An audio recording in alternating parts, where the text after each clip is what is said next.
Hello, good morning, and welcome to our special coverage of Russian invasion. I'm Olumide Macaulay. The headlines. Ukrainian President Vladimir Zelensky meets Western leaders as he visits France, Germany, the Vatican, and Rome. Plus, European Union Foreign Policy Chief Josep Borrell says EU must speed up supply of ammunition to Ukraine. And Russia repels Ukrainian attacks while Ukraine strikes Russia's command posts.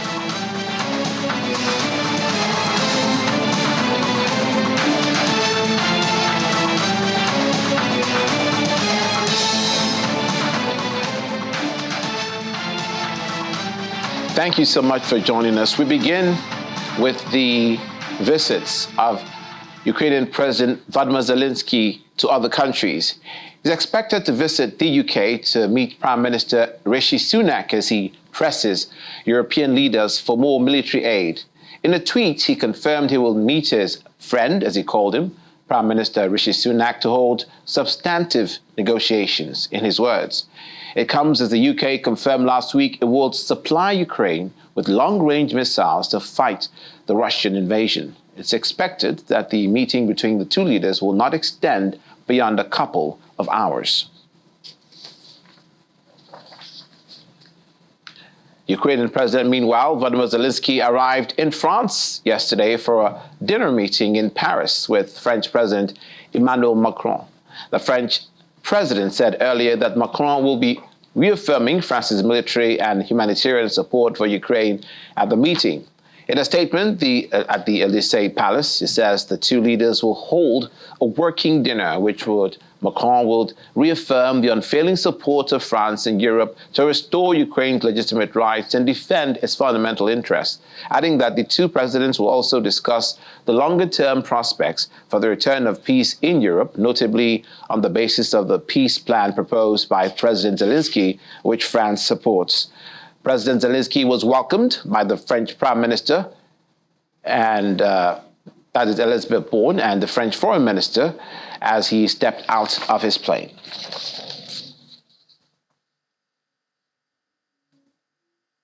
In the meantime, German Chancellor Olaf Scholz says Germany will support Ukraine as long as it's needed.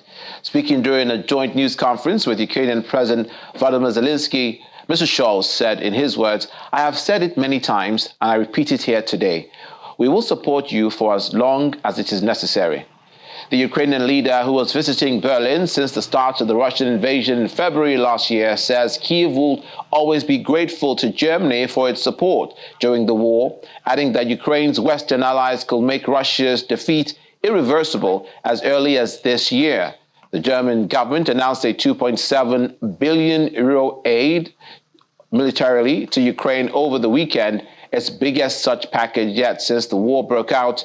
The new military aid package includes 30 Leopard 1A5 tanks, 20 modern armored personnel carriers, more than 100 combat vehicles, 18 self-propelled howitzers, 300 reconnaissance drones, 4 Iris-T SLM anti-aircraft systems, and other air defense equipment. Meanwhile, German Chancellor Olaf Scholz wished Mr. Zelensky good with Ukraine's planned counteroffensive against Russia. Mr. Scholz added Ukraine was ready for peace, but that it could not mean freezing the conflict and accepting a deal dictated by Russia. Ukraine is expected to launch major counteroffensive operations in the coming weeks to try to recapture tracts of its east and south from Russian forces who launched a full-scale invasion in February last year.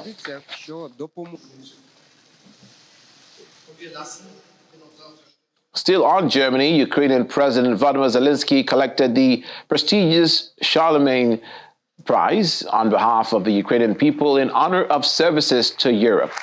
He flew by helicopter to the western city of Aachen with Chancellor Olaf Scholz following talks in the German capital. He received a standing ovation at the ceremony in the coronation room of the town hall, where he was awarded the prize, which celebrates services to European unification. Scholz offered Germany's full support to Ukraine's journey towards membership of the European Union. Ukraine has pushed its allies for help to become a member of the EU and the NATO military alliance, efforts that became more urgent after the Russian invasion last year. Thank you very much. Thank you for your kind words. In the meantime, Mr. Zelensky held talks at the Vatican over the weekend with Pope Francis, who said in late April that the Holy See was involved in a peace mission to end the war with Russia. Mr. Zelensky, who was visiting Rome for the first time since the war began, spoke with the Pope for 40 minutes and presented him with a bulletproof vest that had been used by a Ukrainian soldier and later painted with an image of the Madonna. The Ukrainian leader last met the Pope at the Vatican in 2020, and the two have had several phone conversations since the war began. At the start of the war, the Pope tried to take a balanced approach in hopes of being a mediator, but later began forcefully condemning Russia's action, comparing them to some of the worst crimes against Ukraine during the Soviet era.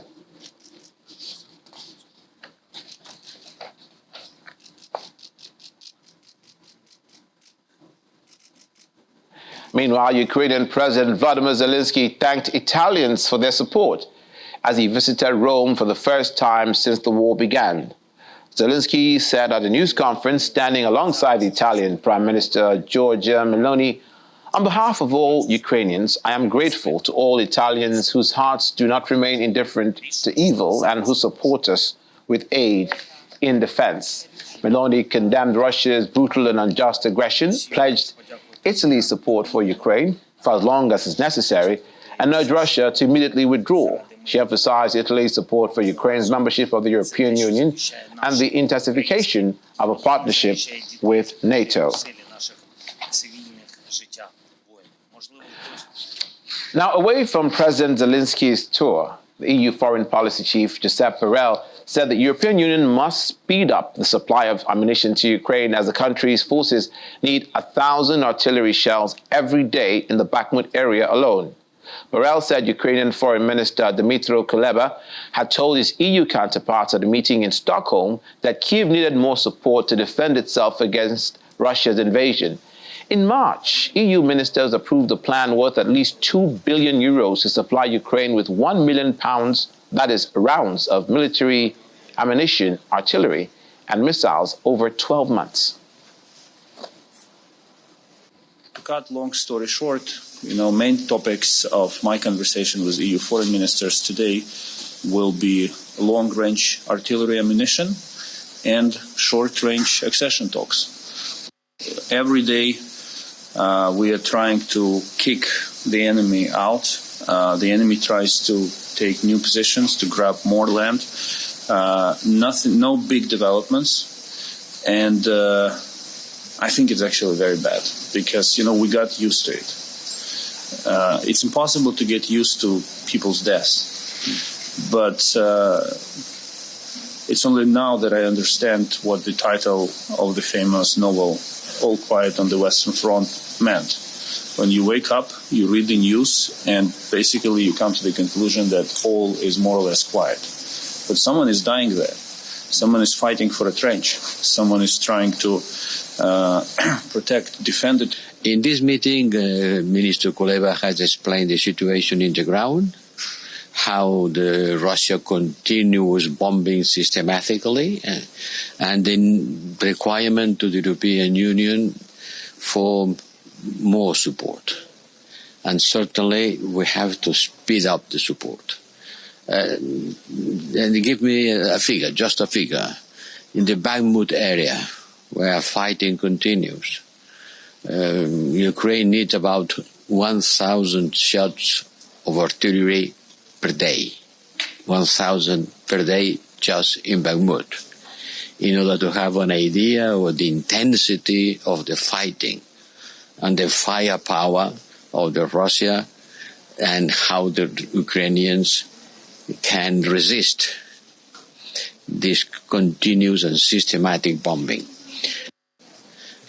When we talk about this war, we need to talk about the range of the ammunition, because the Russians are bombing from far away. So the Ukrainians have to have the capacity to reach the same distance, the same range. not any kind of ammunition is useful for them. Ukraine is a issue that I think the whole world is compounded by right now. We all try and address it in our own different ways. We all try and address it from the lessons that we've learned from history. I think a lesson a country like Pakistan has learned that percolation of conflict is never the answer, that we want an end to hostilities, an end to conflict so people can go back to building lives rather than destroying more lives before we start rebuilding. We want the process of rebuilding of lives, of diplomacy, of solutions as quickly as possible. Meanwhile, Ukraine's Foreign Minister Dmytro Kuleba said his main focus was on securing more long-range artillery ammunition and short-range accession talks to join the 27-member bloc. Ukraine applied to join the EU 4 days after Russian troops poured across its border in February, and last June, the European Union gave its blessing for Ukraine to become a candidate to join the bloc. The process may take many years, however, and requires extensive reform to conform with a host of standards ranging from judicial policy to financial services and food safety. Mr. Kuleba described the current situation in his country as very bad.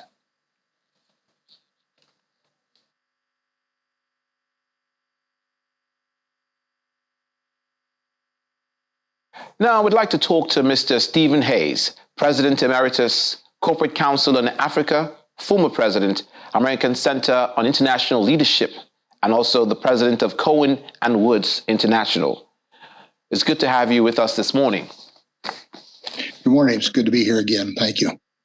Do you detect an air of optimism on the part of the Ukrainian President Vladimir Zelensky on this whirlwind tour across these countries have shown so much support and are backing their words with action in the way of the supply of the ammunition, the UK, the European Commission, Germany, and even France? It's difficult to take one segment of time and then predict or base the entire campaign on that. But this past week has been, I think, one of the most interesting weeks of the entire war. The people who have stepped back, and as you hinted at, France is notable on that, and Germany, are now making very strong statements of support. So that's encouraging. It's more than encouraging. There seems to be a stronger unity in Europe than has happened before. And I think that partly is that they're sensing a Russian weakness, a Russian division, and an opportunity now to put this in a greater perspective of a more peaceful solution ahead, particularly given the fact that Ukraine has been able to hold Bakhmut so far. That's been amazing, because I think that 3 months ago, all of us assumed that Bakhmut would fall. And we were preparing for that, I think.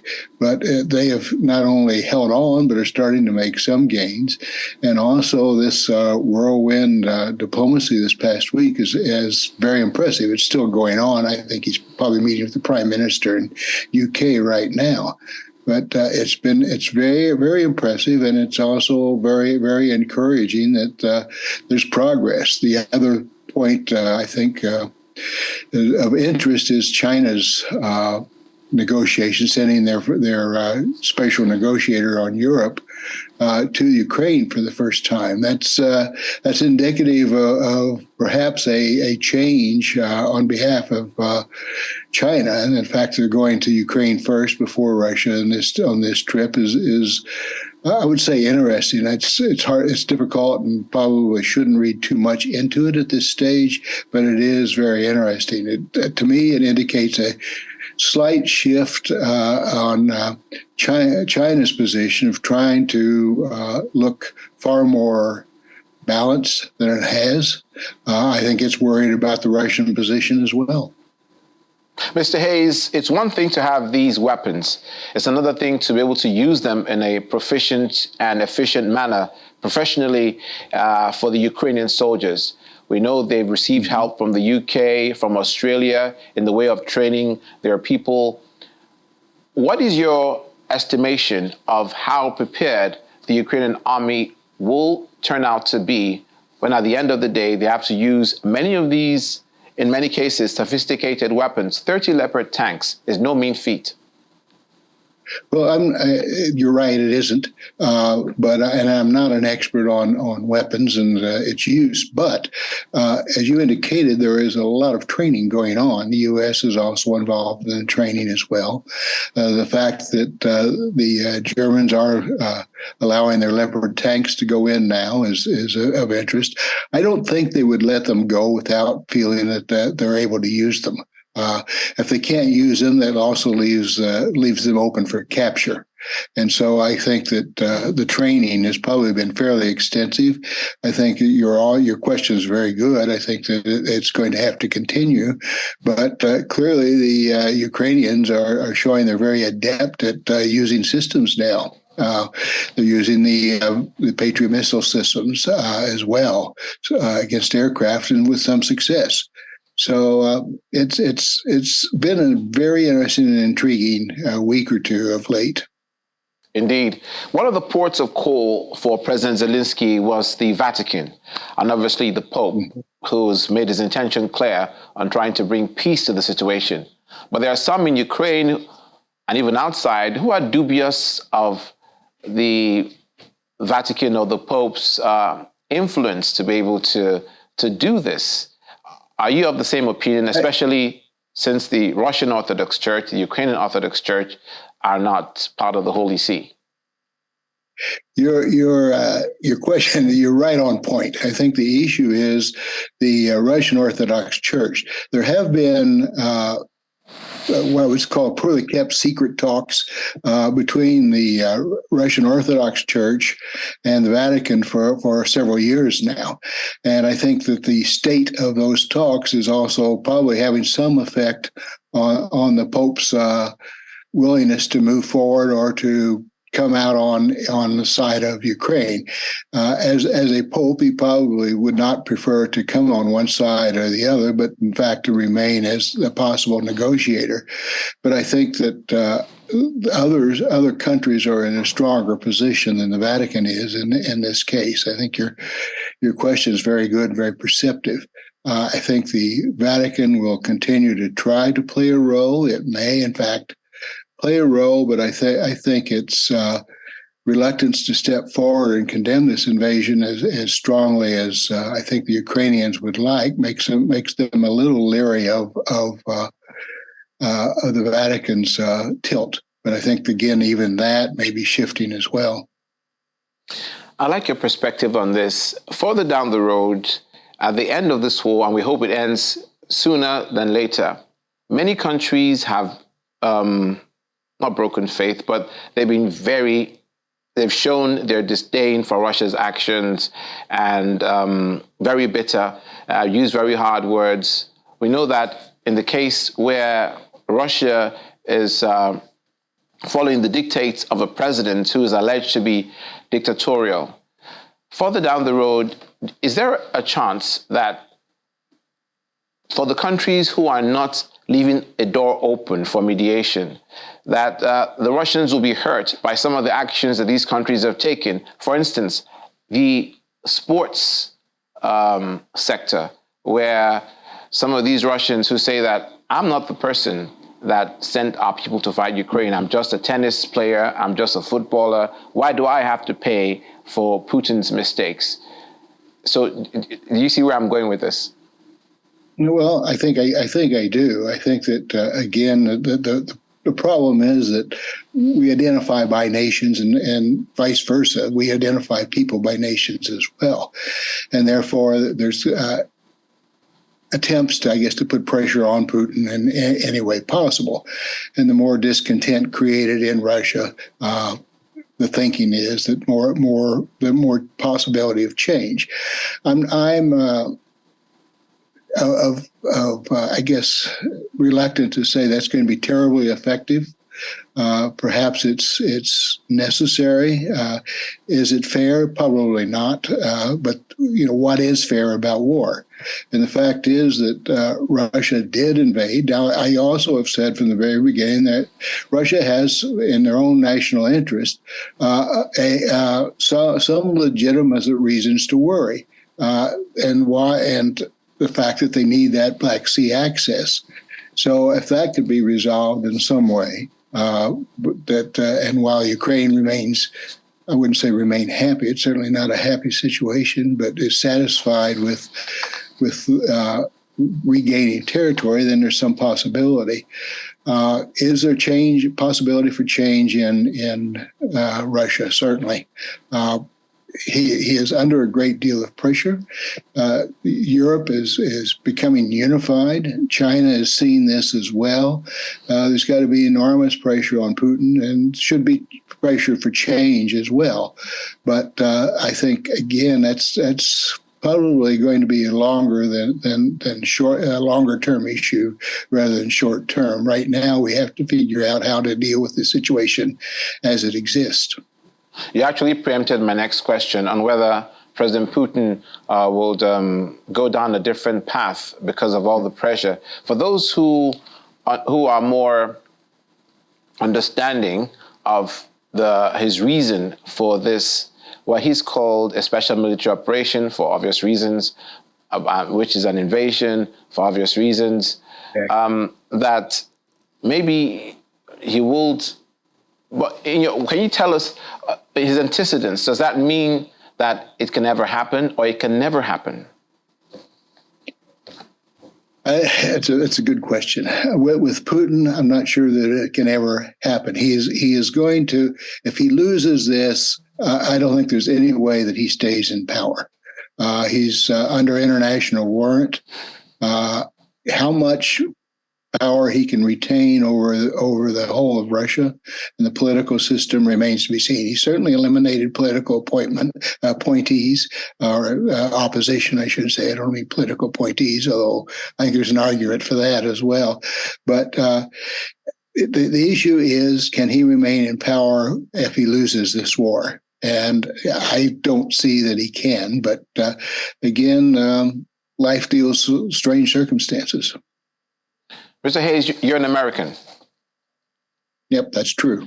So is there a chance that with this coming election between President Biden and whoever will turn out to be the candidate for the Republican Party, that the war in Ukraine will play a significant part of foreign policy as they contest for the elections, towards the elections, and maybe even afterwards?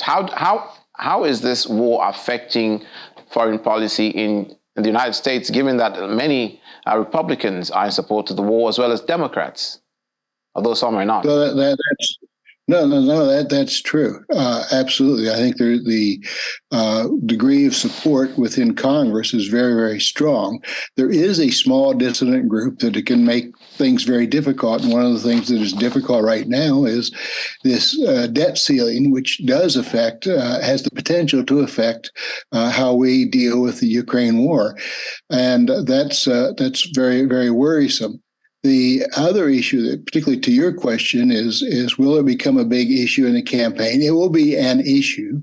I don't think it will be the major issue. And by the time of the elections, we hope that the outcome is already determined. The elections are still a year and a half away, and I still think that there's going to be significant movement by the end of the summer on this outcome, one way or another. But I don't think it's going to be the major issue. It will be an issue, but there will be other issues like our own economy, the deep division that exists in this country, particularly the division of economy, the division based on race. I think those are all going to be far more determinant issues than is Ukraine. Now, I think you're perfect for this opinion, which I would like from you. Concerning this war, is America taking advantage, as many have alleged, that they're taking advantage of this situation to fight a proxy war with Russia? Have they taken advantage? I think it would be naive to say no, but again, the issue is that they had to, in fact, enter this war. in a sense, in a proxy way. They're not direct troops, but in fact, they are supporting Ukraine. They're supporting the arms. They're supporting training and so forth, which, given the fact that it is an invasion, it does threaten security, then I think the U.S. has to be in that. And so are they taking advantage? I don't think that's the overwhelming motivation. I think just de facto that happens. They're in. They have taken advantage of being able to put the Western alliance back together. They've gotten themselves back closer to Europe, which I think is all fortunate. So I think there's a strong argument that yes, they should be taking advantage of this in a way, but to say that doesn't mean that they're taking advantage of deaths or taking advantage. Yeah. Given the choice, would the U.S. prefer that this never happened? Of course they would. But since it has happened, they've got to determine their own security and what's also important for peace in the world.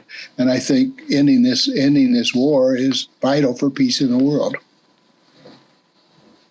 Thank you so much for your thoughts and expertise on the Ukraine invasion. Mr. Stephen Hayes, President Emeritus, Corporate Counsel on African, and President Cohen and Woods International. Thank you for being with us this morning.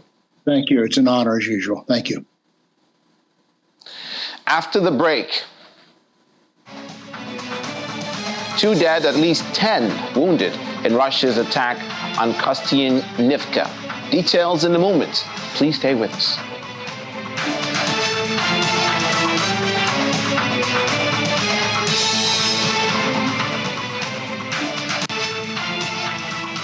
Welcome back to our special coverage of Russian invasion of Ukraine. Local officials say Russian forces have shelled Kostyantynivka, Donetsk, leaving 2 people dead and at least 10 others wounded, according to Pavlo Krylenko, Donetsk regional governor. 8 private houses, 7 apartment blocks, and several industrial objects were damaged. The location of the video was verified by signs, statues, and buildings which matched foul imagery of the area. Russia has repeatedly shelled that particular region, which is close to the front line and lies some 30 kilometers northwest of Bakhmut, a small city which Russia has been trying to take for months in a brutal battle, which has become the scene of some of the fiercest fighting. Russia and Ukraine both claim to have launched more attacks on each other's military equipment and other targets in multiple locations. According to Russia's defense ministry, the Russian army has repelled multiple attacks by the Ukrainian army in Donetsk, Zaporizhia, Kherson, Kharkov, and Bakhmut. The Russian army also used high-precision weapons to strike targets such as Ukrainian command posts, military bases, and places of storing ammunition, weapons, and military equipment received from Western countries. The Russian air defense system also intercepted multiple Ukrainian rockets and drones on the same day. The ministry announced that the 2 Russian military commanders died in the conflict. Meanwhile, the General Staff of the Armed Forces of Ukraine said the Ukrainian army repelled multiple attacks by the Russian army in Bakhmut and Marinka and other areas.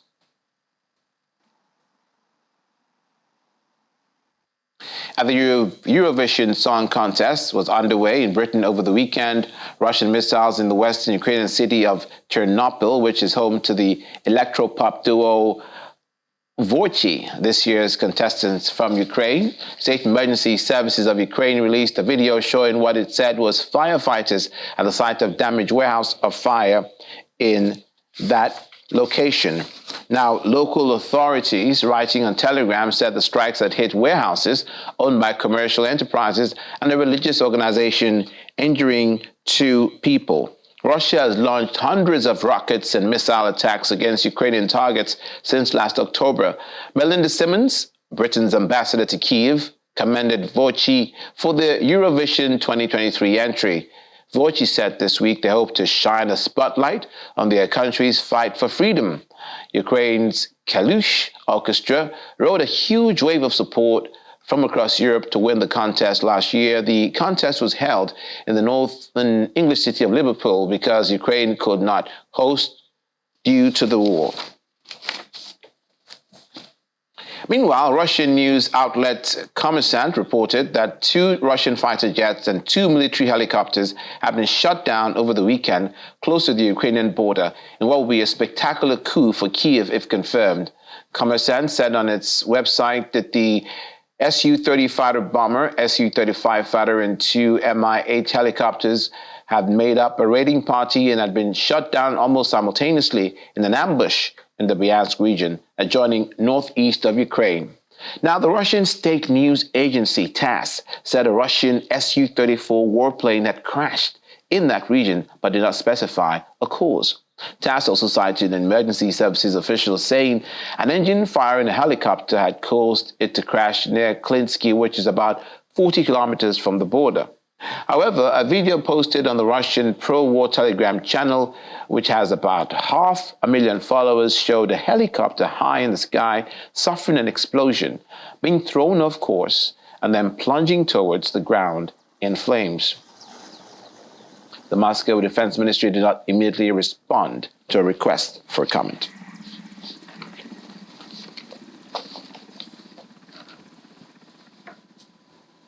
We're pleased to speak now to Mr. Ambrose Igboke, Chairman, Guild of Public Affairs Analysts, and Noble State Chapter. Thank you for being with us this morning. Good morning, Olumide. Thanks for having me on the show. As Ukraine, I should say, is getting these weapons, it's very encouraging for the forces of Ukraine, for the people of Ukraine. Russia doesn't need to be getting any aid from its supporters, obviously because it's an unpopular war around the world. Do you think, or what is your estimation as you begin your submission of how efficient Ukraine will be able to put these weapons to use on the one hand, and on the other hand, whether Russia will continue to have what it takes to try to prosecute their cause? This war that is between Russia and Ukraine, firstly, is a needless war, as I keep on reiterating. It is a war that is being fueled by external forces against 2 brothers, against 2 neighbors. That has to be taken as a background. It's an unnecessary war. Russia invading Ukraine for fear of it joining NATO because it's afraid for its own safety. And Ukraine itself allowing itself also to be used as proxy war between the United States, NATO, and Russia. Over the last 1 year, there have been a lot of killings on both sides. Instead of following what ends war historically, when we check at histories of wars all over the world from a historical perspective, you will find out that all wars always end on the negotiating table. So it is that negotiating table that decides peacetime. So what Russia and Ukraine have been doing, trying to flex muscles on both sides, is not a good omen. Nobody gave it a chance that this war will end up in 1 year. People were giving it a matter of weeks. People were giving it a matter of months. And then now we are in years. We are counting. We are in the 2nd year of the war, which is not good. So that means the war, the weapons that Ukraine is getting, to what end is it? Is it to escalate the war? Is it to, according to Zelensky's language, irreversible damage to Russia? Can it really do the irreversible damage that the Ukraine president hopes for? I doubt that, actually.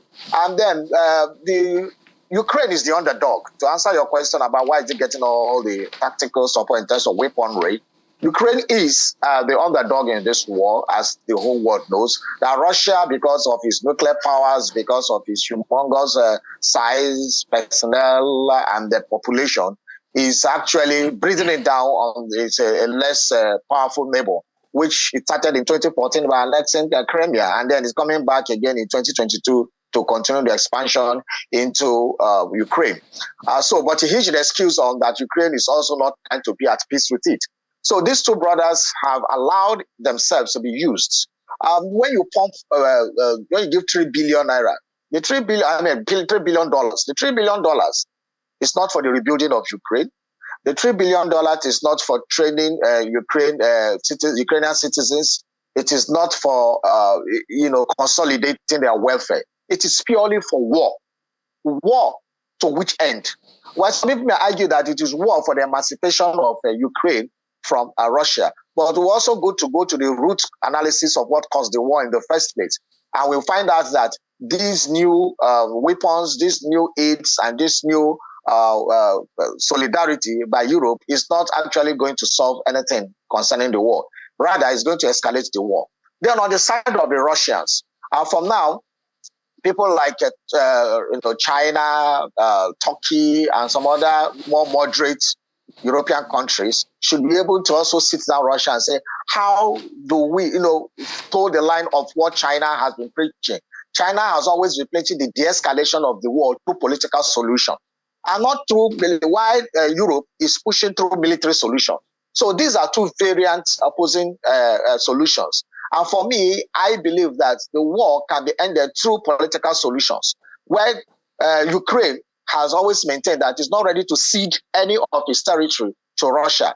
That is taken, but that should be left on the negotiation table. The Ukraine is talking too tough. There's no conciliatory language in the language of the president of Ukraine. And I think this is also being fired by the pep talks he's receiving at the backseat from the some other European leaders and NATO. I think he should de-escalate his statements, the Ukrainian president, so that there can be an outlook, or there can be hope for a peaceful negotiation or renegotiation. Because if we keep, escalating, talking tough and escalating rhetorics, then on the other side, Russia is also doing its own. So both sides should learn how to tamper their language and see how they can de-escalate the rhetorics so that this war can de-escalate. And the de-escalation of the war will lead to a situation where both parties can come on a round table to discuss solutions towards the ending of the war. Yes, indeed. We pray for a de-escalation. Mr. Igboke, I want to pick up on the middle of your response just now, where you just said that historically speaking, all wars end at the negotiating table. World War II didn't end at the negotiating table. Germany, the Nazi party, were outrightly defeated, and Hitler had to commit suicide, although some conspiracy theorists have another opinion. So, therefore, you also said that about a military solution and a diplomatic solution. Is a military solution out of the question? Because it seems the Ukrainians, to argue for them, their hands are tied. Russia invaded my house. They came into my house. You come into my house, you don't expect me to plead with you to leave if you don't want to leave. So we're going to respond with equal force, which is why President Zelensky is being supported by world leaders across the board. Well, first of all, the World War II, while Germany was defeated and Japan, who supported it because of its invasion of Pearl Harbor in the United States, which led to the the bomb, chemical weapons used in Hiroshima and Nagasaki. But you can recall, Olumide, that after that war, there were meetings, not even one meeting. There were conferences and meetings that ended up on the negotiating table, which finally led to the formation of the United Nations in 1948. Those meetings were to ensure that there was a root cause analysis of the war, what led to the Second World War, and then to try to prevent that, there's some decisions were taken on the table, and that is why Germany would even rise to become a superpower under 40 years after that war, and even Japan and some other things. So it ended while military might defeated Germany, but the Allied forces came together, and some other forces came together also to have a universal, meeting and conferences that finally ended up in forming a very strong United Nations as we have it today, and also the Declaration of Universal Rights in 1948. So, with that, I would say it ended up in a meeting. And also, when it comes to the invasion that is currently taking place, we should realize that it was the military issues that brought about the invasion in the first place. That is, NATO is not a business alliance. It's not like the BRICS. It's not like the World Trade Organization. It's not like maybe the AU or EU, but mostly for economic reasons. the EU did not bring this battle. It was the NATO issue. And NATO alliance is a military alliance. So first of all, it has been a military issue all the while. There have no diplomatic issues to it. And then the Ukraine has a right to respond, I agree, to invasions. But also Ukraine and Russia needs to sit down and say, why did we start this war in the first place? America did not start the war. Then they started the war. But it was the decision of Ukraine and the decision of also Russia to invade Ukraine that started this war. So the basic solution is between these two parties.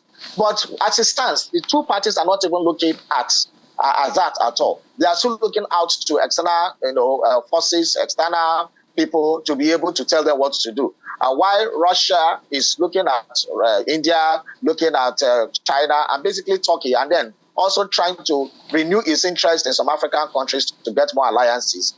Ukraine, on the other hand, is relying heavily on NATO members and some EU members. So from now, it is a question of military rhetorics. And that is why I am advocating that the military rhetorics should be de-escalated. Because the truth is that no matter how we look at it, Russia is a powerful country. The forces supporting Ukraine are powerful countries as well. So if there's no de-escalation, what we may have is an implosion. So is the world ready for an implosion? Because these kind of wars, these are how First World Wars, Second World Wars, these are how it started. And it's always caused by Europe. So I hope they are not taking us to a third world war. And so we are advocating that before it escalates, before one country joins now, we have backings to Ukraine. Who knows who will back Russia tomorrow? And before you know it, they'll start having divisions among the Committee of Nations in the United Nations. And before we know it, we balkanize interest, and then we'll start fighting each other on a global scale. That is what the war should prevent, so as to try to put in a process where this war can be de-escalated so that it doesn't lead to another war, another world war. I like your posture on mediation. That is exactly, I think, what all parties wanted.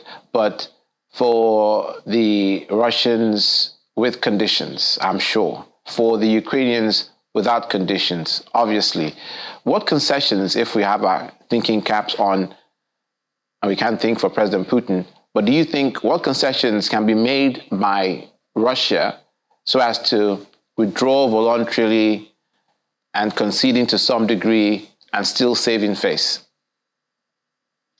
For me, it's pretty straightforward. If I will do some kind of prescription. One, I will say, Ukraine, stop the process of your joining of NATO. Russia, return Crimea and all the annexed regions. It's going to be a win-win. And then we have to extract commitment from Russia that they are not going to invade Ukraine again. So if Ukraine pulls out from NATO membership, then Russia should have a commitment also not to regulate Ukraine. When we have that, then the world leader, the United Nations can mediate, and Russians, friends of Russia can also mediate on this matter, as well as the supporters of Ukraine, so that we cannot have a resolution, a win-win solution to the matter. So Ukraine has said they don't want to lose any inch of their territory. So Russia can concede to that and give them back all their territory that have been conquered, especially starting from the 2014 in the case of Crimea. And then Ukraine should also be magnanimous enough to say we are not joining NATO. But it's going to be a difficult solution to implement because those who are beating the drums of war on both sides don't want to listen, don't want them to unite. And most of these people are far away. They are not even directly affected by the war. So I still maintain it boils down to the two parties, to the two warring parties who are actually Keith and Kane to come out and find a solution to this war, because it's there people that are dying. Americans are not dying in this war. I mean, French people are not dying. Germans are not dying. Basically, it is Russians and Ukrainians that are dying. So let them see a way. Let them accept mediators. China is ready to play a mediation role. China is seen as an advocate for Russia. Zelensky should get his own people to definitely not United States of America, because they are not going to play a very good role there. They should get people like French President Macron. Over the years, have been sounding, conciliatory. They should get somebody like that on board so that we can negotiate an amicable solution to this war. Every disagreement, every conflict, every war can be negotiated. And for me, this prediction lies open for both parties to explore. Open up, return the annexed territories to Ukraine, and then Ukraine up to stop your process of joining NATO. Always a pleasure. Thank you so much, Mr. Ambrose Ibuke, the chairman, Guild of Public Affairs Analysts, and Enugu State Chapter. But can Russia ever give up Crimea? Thank you for being on the program. We can answer that question in another time. Thank you for being with us. Thanks for having me. When we return, thousands of lilac trees in full bloom give Kiev residents respite from the wartime reality. Please stay with us.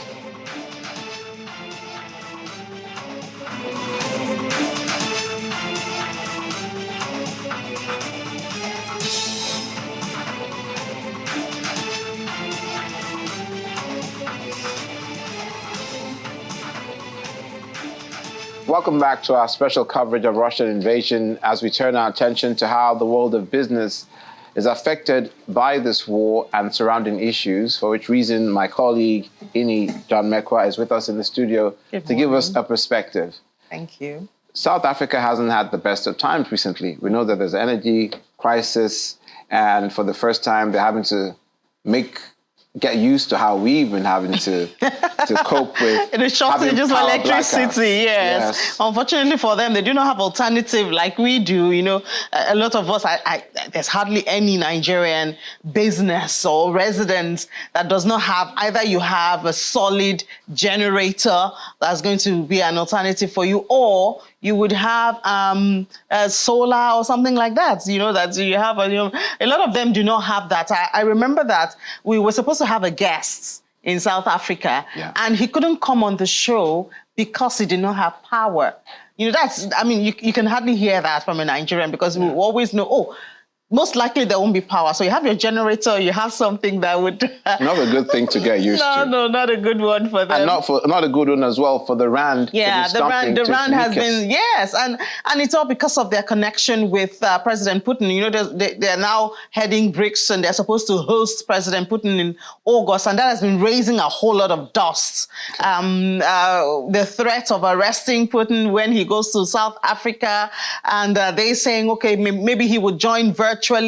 And then you now have that accusation suddenly coming from the United States that South Africa is supplying ammunition to Russia for the war. And, when you hear that, you want to take a few steps back and think and ask yourself, how is that possible? I thought South Africa was depending on Russia for weapons and ammunition. So how come they are the ones supplying? But when you now think deeply and see the connection with Putin and the whole sentiment around it. So, maybe it's just an allegation that has to do with their connection with Putin and all of that. But what that has done is that it has reduced investor sentiment because of the uncertainty. So now, if the US is accusing them of aiding the war, giving ammunition or whatever, hosting Putin, whatever the sentiment is, the bottom line is there's a lot of uncertainty. Will South Africa suffer part of the secondary sanctions? Will they be hit? Will something happen to them? Or, because it's a global village, they have their bond out there. So a lot of investors have been selling off the bonds, their investment in South Africa. That has affected their rand. Their rand dropped to the lowest, I think, since May 2021 or May 2020, by Friday, and it hasn't recovered. A lot of people are looking for ways because we don't know what's going to happen. So instead of losing my total investment in South Africa, maybe their bond or whatever, then investors are looking for how to move to gold. That seems to be safer haven, at least not affected, is global and all of that. So that's what has been happening to the rand since last week, and we haven't seen it recover yet. Yeah, this is unfamiliar territory for them. And the conversations on the grain deal is expiring in 3 days. And Russia hasn't changed its position. Nah. So I mean, there's no direct sanction on Russian food or fertilizer. As we know, they have, I think, potassium monohydrate, one of the major components for making fertilizer. And there's no sanction on them, but you have individuals who own businesses. You have individuals who are involved in food businesses being sanctioned, being affected by the sanction. And of course, you have Russia has been removed from SWIFT. So international payment transactions is very difficult for individuals who want to run businesses, who want to export the food and fertilizer. So that has been their major request, that I think one of their major companies that deals in exporting food and fertilizer should be put back on the SWIFT platform, or else they will not agree. And this is just in 3 days. I really don't know how this is going to play out. I mean, getting the deal renewed. We've seen a lot of efforts, but I mean, getting it renewed seems like very far away from reality at this time. Yes, and but we hope that they do get it renewed. But it appears that's the hope for the whole world. It's almost too late. Thank you, Inni. More business news with Inni after this program. So please stay tuned for that. Thank you so much. Finally, on the program. Thousands of Kiev residents flocked to the city's botanical garden to enjoy peaceful moments after another night of air raid alerts. Lilacs at Kiev's botanical garden are a hallmark of the Ukrainian capital. The alleys of the garden, filled with fragrant, multicolored flowers in full bloom, draw crowds of residents of Ukraine's wartime capital, offering them a temporary refuge from the grim reality. The deep purple color brought back memories of home to Dmytro Skomorkov, a serviceman from the part of Luhansk region occupied by Russia, as he walked down the garden's alley. Mid-May is a peak of the lilac season, the most common plant grown in house gardens, public green spaces, and roadsides in Ukraine. It grows wild in the country's woodlands and green hills, filling the air with delicate fragrance. The National Botanical Garden in Kiev features more than 21 different variations of lilac and more than 1,000 bushes.